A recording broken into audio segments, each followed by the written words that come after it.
Araky ny voalaza teo moa dia isan'ny tondrozotra andrefesana ny fahombiazan'ny defia izany fijerena ny fandrahoan-tsakafo eo amin'ny tontolo ambanivohitra, eo amin'ireo mpahazo tombotsoa amin'ny defia any amin'ny faritra iasany, indrindra ireo reny sy ireo zaza latsaky ny 5 taona. Manahoana ny fomba fiarah-miasa? Ny ONN sy ny ORN moa efa napetraky ny fitondram-panjakana hitatana sy handrindra izay fiarah-miasa izay amin'ny lafiny fandrahoan-tsakafo, ka dia omena ny ONN sy ny ORN tanteraka zany ny fomba handrindrana an'izay. Izany hoe ny programan'asa dia hanokana ilay teti-by efa voalaza teo izay omena ho tatan'ny ORN maromaro tokoa satria tonga dia any amin'ny faritra ny tena hitatanana ny vola. Na izany na tsy izany mba ahazahoan'ireo mpahazo tombotsoa ny defia an'ilay misitraka izay zavatra atao izay dia any amin'ireo faritra izay tena iasan'ny defia,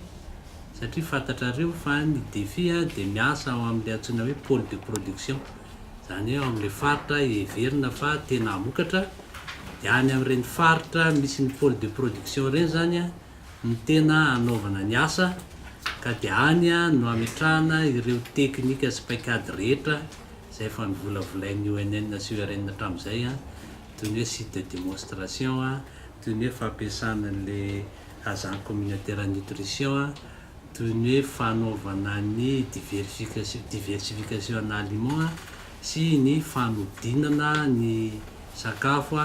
mba azahoana mitahiry azy ka azahoana ny fisiany sakafo mandavan-taona.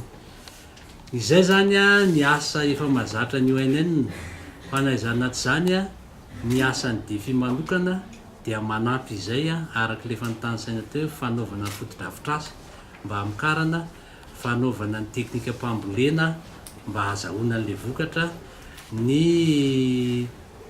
fijerena ihany koa ireo masomboly izay azahoana otrikaina tena ilaina. Dia izay zany dia isan'ny ataon'ny defia manokana hanampiana